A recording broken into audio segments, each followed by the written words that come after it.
We are now live.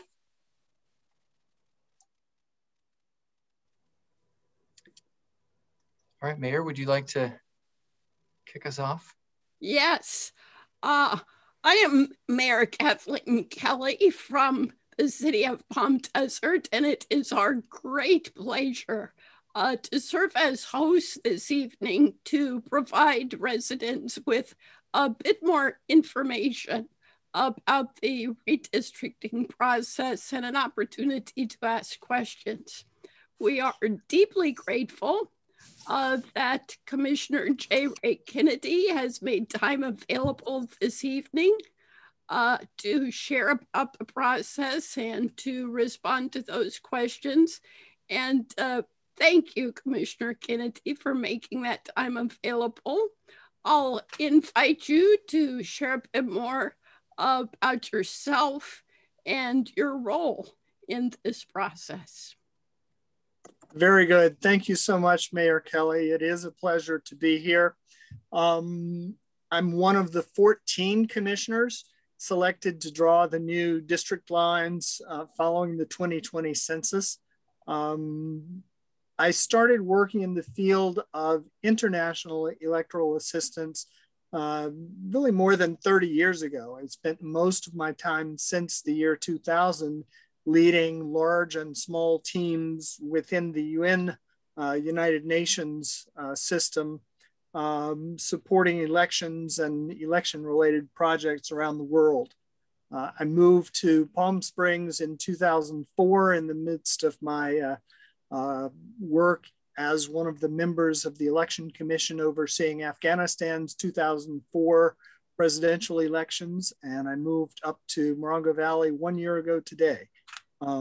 So it's a pleasure to be with you virtually down there in Palm Desert. I still spend a good bit of time in Palm Desert, as you can imagine. And again, really appreciate this opportunity to be with all of you.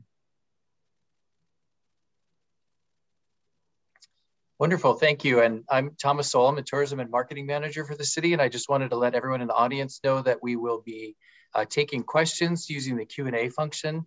We'll also keep an eye on the chat if you have a question that you'd like to ask. And we will be taking those questions at the end. And I think with that, we're ready to get going. Very good. Oh. So let me...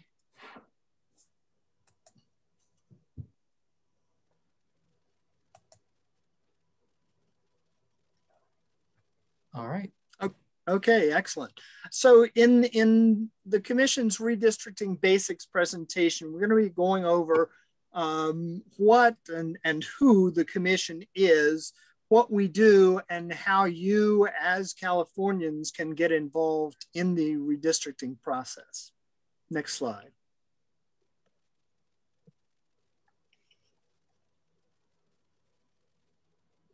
One caution. In accordance with California Government Code Section 8253A3, Redistricting Commission members and staff may not communicate with or receive communications about redistricting matters from anyone outside of a public hearing. And we will not be taking public input per se during these educational presentations. These are intended to be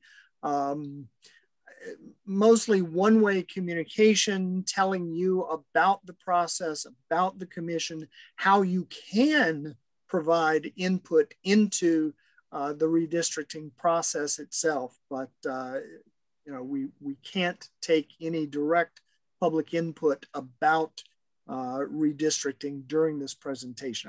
I can certainly answer questions about the presentation itself, but we would refer you to one of our other channels for providing public input if people are interested in providing such input at this point in the process.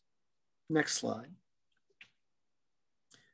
You know, we get a lot of questions, you know, what actually is redistricting, and trying to, you know, boil it down to its essence. Redistricting is drawing new boundaries that determine which Californians are represented by each elected official. So every 10 years, the census happens. The census is followed by redistricting based on those census results. And the redistricting results in representation for Californians until the next census comes around. So this is a once every 10 years process. It takes a good chunk of a year to do the actual work.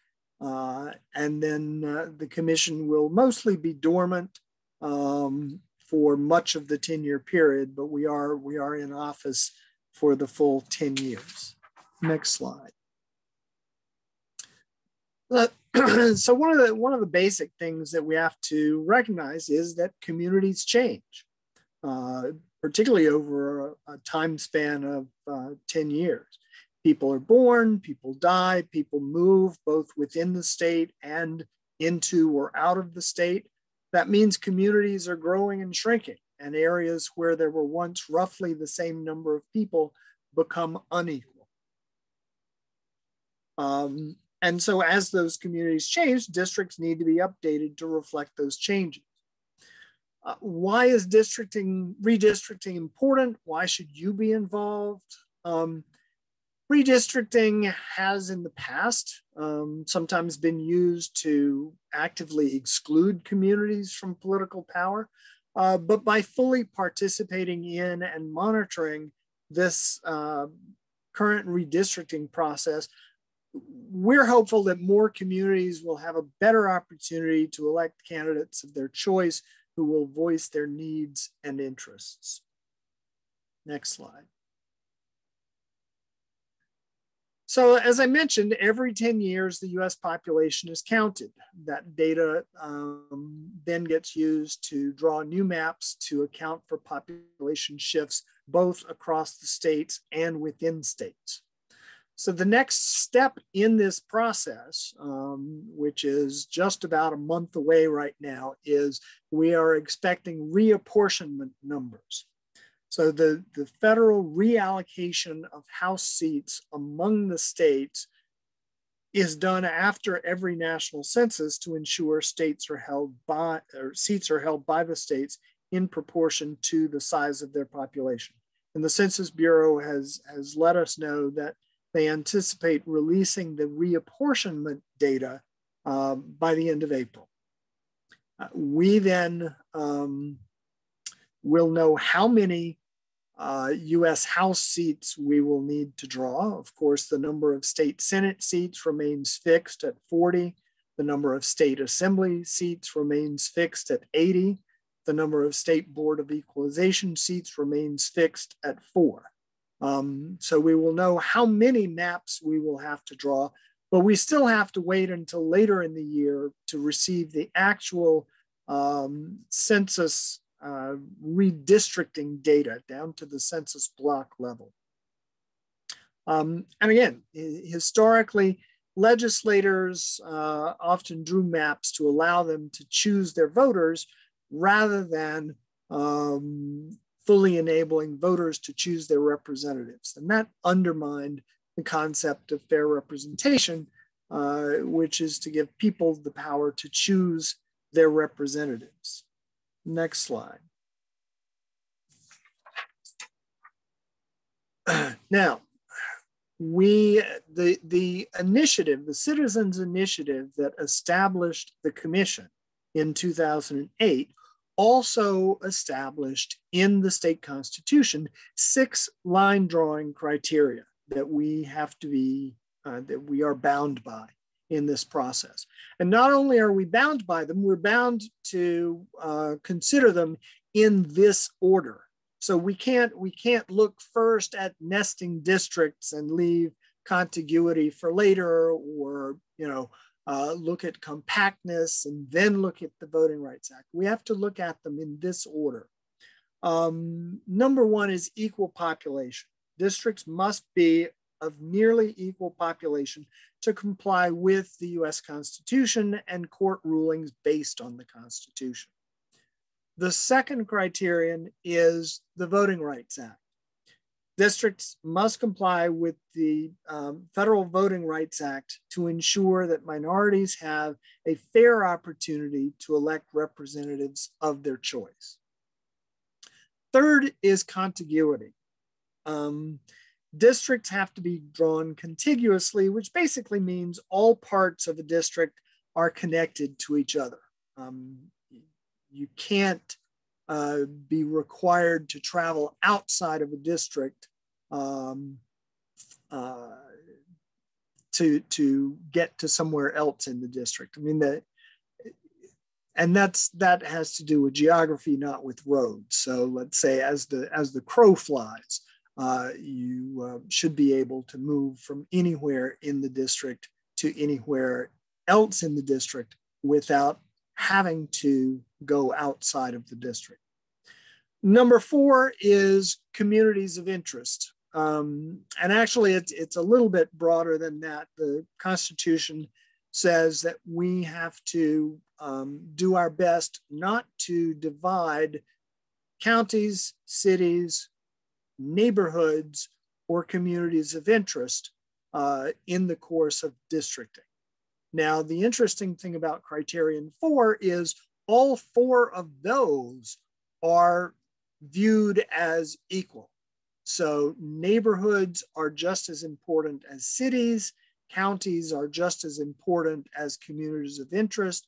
So if there's a community of interest that straddles a county line, it's up to the commission to decide, which is the better way to draw the district, respecting to the extent possible county lines, city lines, neighborhood boundaries, and communities of interest. Number 5 is geographical compactness.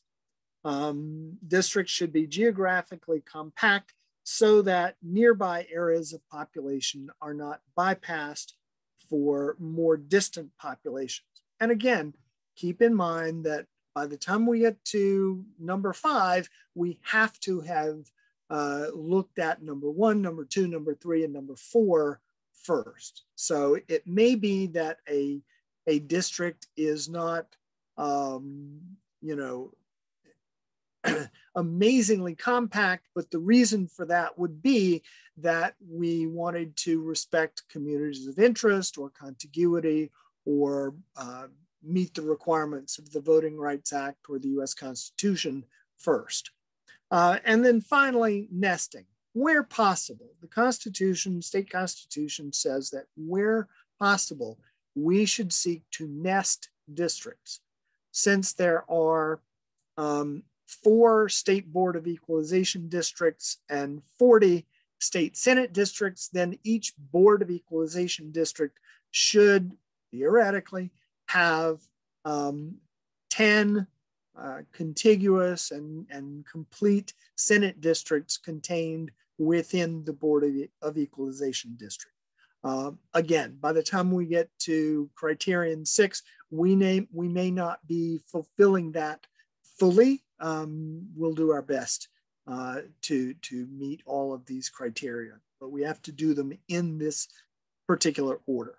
And because there are twice as many state assembly districts as there are state Senate districts, we will be looking to put 2 whole and adjoining assembly districts into each Senate district. Now, there are 2 other requirements in the state constitution that we have to be aware of. First of all is that the place of residence of any incumbent or candidate may not be considered in the creation of a map.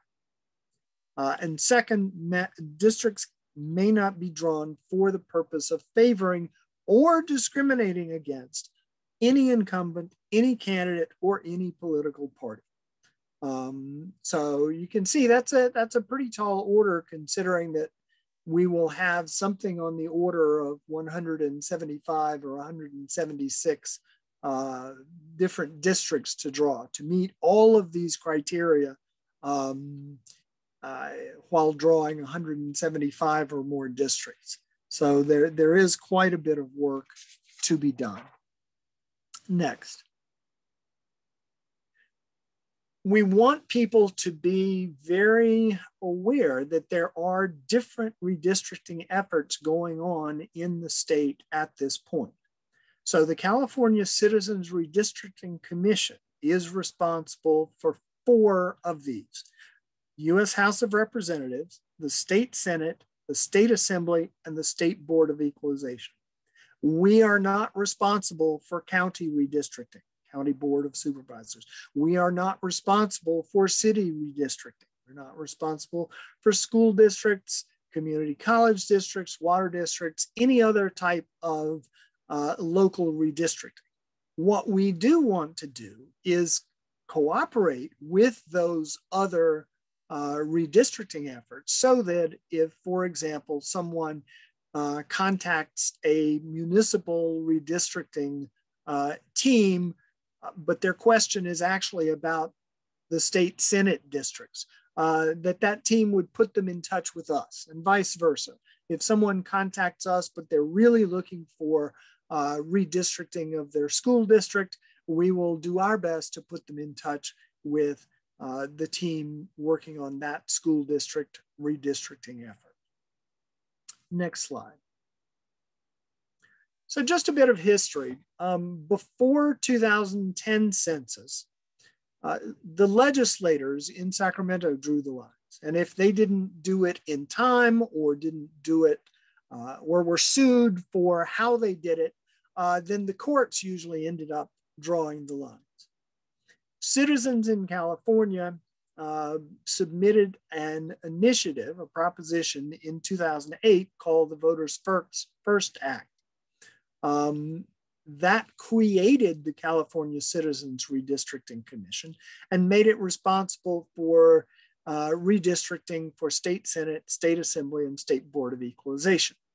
And I remember being here, I remember voting for it. Well, you know, it was very popular. And so there was another initiative in 2010 that added the responsibility for redrawing congressional districts to the mandate of the commission.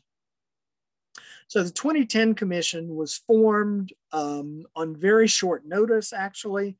And they didn't have, shall we say, the luxury of the pandemic delaying the census. So they were under the gun from the very beginning. They did, you know, a great job in a very short period of time. We were fortunate.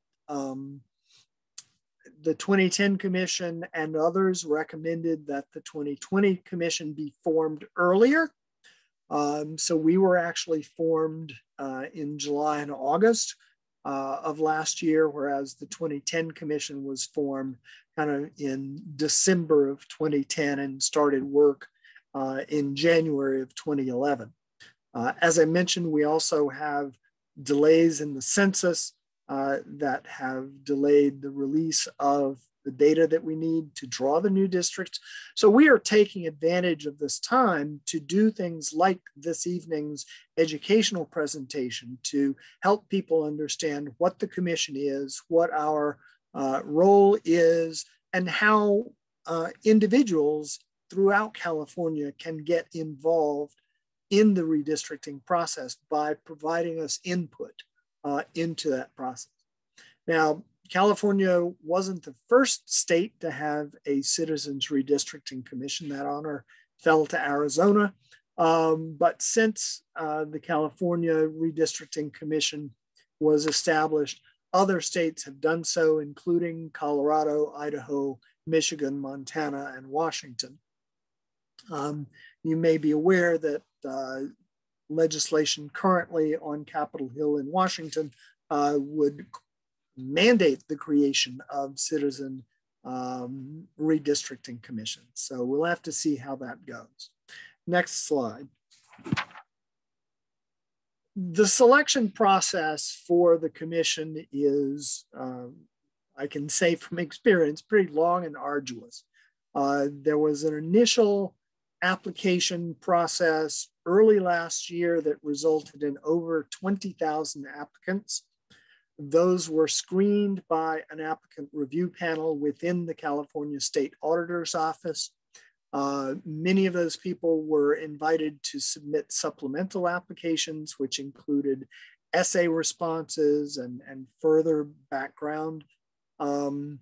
Of those more than 2,000 people who submitted supplemental applications, the applicant review panel progressively screened that body down to a pool of 120, which was 40 Democrats, 40 Republicans, and 40 others. And that's actually by statute that it has to be those 3 pools. The applicant review panel then interviewed all 120 of those applicants and narrowed the pool further to 60, 20 Democrats, 20 Republicans, and 20 others that they forwarded to the leaders of the California state legislature. Each of the 4 leaders in the legislature, the Democratic and Republican leaders in the state Senate and the state assembly, was given the opportunity to strike up to 2 individuals from each pool. So that comes out to a total of 24 strikes. They exercised all 24 of those. So we were left with a pool of 36. Theoretically, 12 Democrats, 12 Republicans, 12 others. One of the Democrats, for some reason, after all of that, dropped out. So there were 11 Democrats, 12 Republicans, and 12 others that went into a random draw using bingo balls. And that was on the 2nd of July. And that's how the first 8 of us were chosen, 3 Democrats, 3 Republicans, and 2 others. And then the 8 of us sat down in July of last year and August, late July, early August, and chose the final 6 members of the commission, 2 Democrats, 2 Republicans, and 2 others. Next slide. So this is who we are. The 2020 commission, 14 members. You see the faces there. We are diverse in geography. We are diverse in opinions. We're diverse in expertise. There are 7 members from Northern California, 7 from Southern California. There are 8 women and 6 men. We range in ages from our 30s to our 60s. There are NGO leaders, engineers, pastors, law enforcement officers, political scientists, a lawyer, and other public servants. So we are indeed a very diverse bunch, but despite the fact that most of us have never met each other in person due to COVID restrictions, I think we're working amazingly well together and making good progress towards having good maps by the end of this. Next slide. What we've done as far as outreach is divided the state into 11 outreach zones.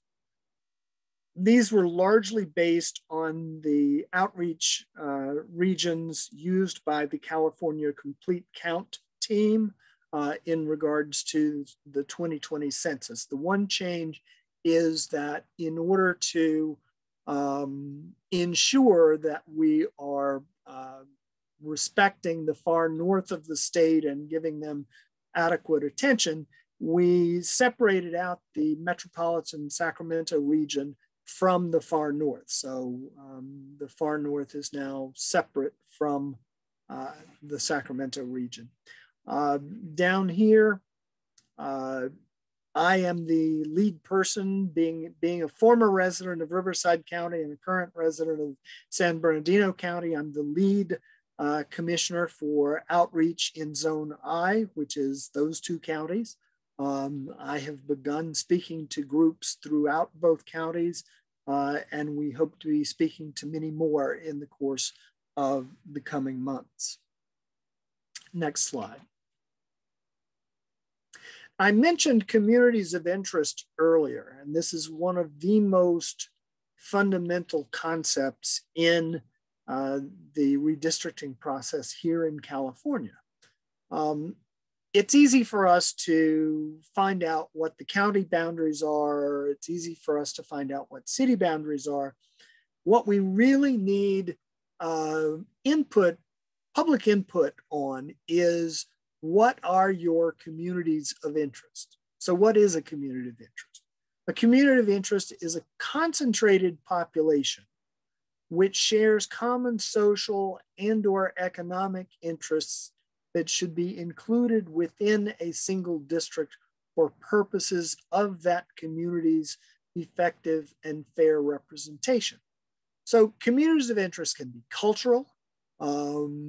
They can be areas in which people share similar living standards, or use the same transportation facilities, or have access to the same media, or have similar work opportunities. Really, defining any particular community of interest is up to the members of that community of interest. And you can see that given these various types of communities of interest, it is possible for a person to belong to multiple communities of interest. So then, as we go into this process and look to use communities of interest as building blocks for the districts that we will be drawing, we need to know about the communities of interest. We need to know where they're located. We need to know what the members of any given community of interest have in common. Next slide. So there are multiple ways to provide public input. The staff of the statewide database at UC Berkeley has been working with us to develop an online tool called the Communities of Interest Mapping Tool. And that is accessible currently in a number of languages, including Spanish, Korean, Vietnamese, Russian, Armenian, Punjabi, so, and a few others. And we're working on more. We're releasing additional languages as they become available. But you'll hear it referred to as the COI tool, the Communities of Interest tool. That can be accessed directly at drawmycacommunity.org. And the graphic in this slide is a screen capture from the COI tool. So it asks, give your community a name, tell us about your community, what binds you together, what makes you distinctive, and then we also ask, are there areas nearby that you would or would not like to be grouped with in a district? Because that's going to be important information for us as we sit down to draw districts. Our own website is wedrawthelinesca.org. That is a relatively recent change. We have left the 2010 Commission's website in place, but we wanted to separate our materials out and make it easier for people. We can also receive public input through our general email account. That is votersfirstact@crc.ca.gov. And finally, if someone wants to take pen to paper or computer to printer and send us a description and possibly a map of their community of interest and stick it in the mail to us, our mailing address is 721 Capitol Mall, Suite 260, Sacramento, California, 95814. And if we come up with additional ways of providing public input, you can certainly find those on our website. Next slide. This is one of the other important things that we need everyone to understand.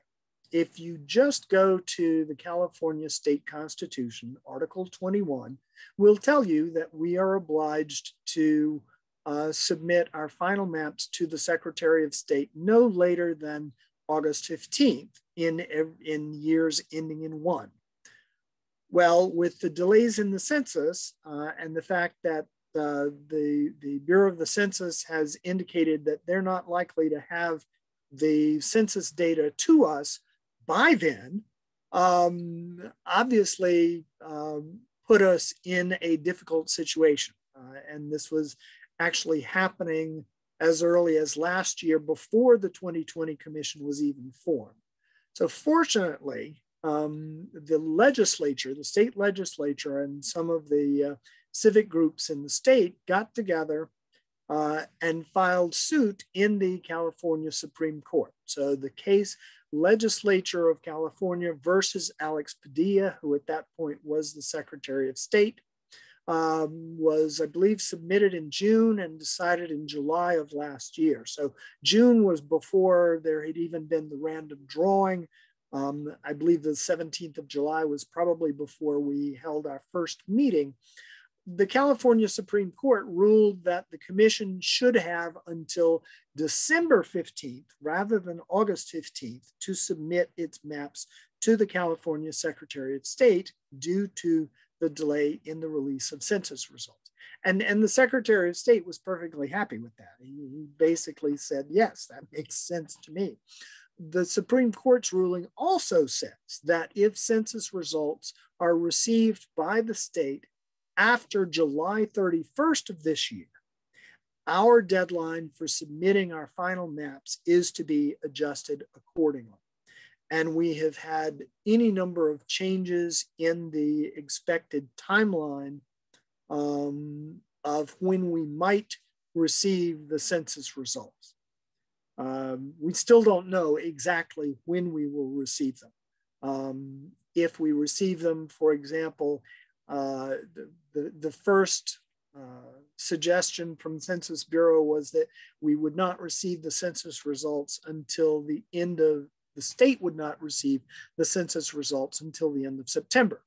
So the end of September is roughly 6 weeks after the 31st of, 2 months after the 31st of July. And therefore the December 15th deadline would slide approximately 2 months on a day-for-day basis. More recently, we've heard that we might receive the redistricting data in late August.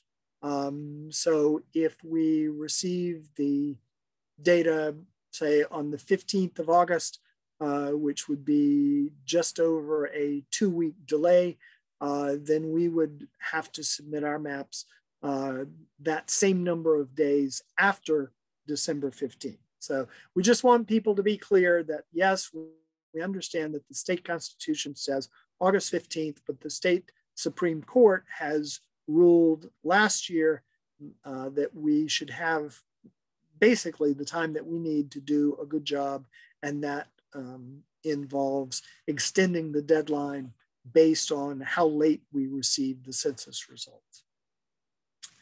Next slide. So the rough timeline, we are doing these education presentations pretty much from beginning in February through the end of May. We intend at that point to shift gears and hold public input meetings to hear directly from people about their communities of interest. We won't have the redistricting data yet. We will have the apportionment data so that we will know how many US House seats California will have. So from June through maybe as late as October, we would be receiving public input on communities of interest. The census data could reach the state as late as September 30th, though it may be a little earlier. The statewide database at UC Berkeley is mandated by the legislature to make some adjustments to account for specificities of California law. So we would receive the census data from the statewide database approximately a month after they receive the data. And after we have the data in hand, then we would continue with public input meetings, but actually have our line drawers with us at those meetings and be working on drawing actual preliminary district maps. Those maps would be released. We are required to give the public 14 days during which we put out no further maps for the public, individuals and groups, to look at our preliminary maps and come back to us with input. We would then continue with a few more public input meetings, a few more line drawing sessions to incorporate input that we've received. And then in the end, we would release our final maps and shortly thereafter submit them to the Secretary of State. And again, if we receive the redistricting data in mid to late August or early September, the dates would come back and be earlier than what you're seeing on this timeline. This was based on the Census Bureau telling us that it would not have data to the states until at least September 30th. Next slide. This is just a reminder. We cannot take input about redistricting at this point during this session.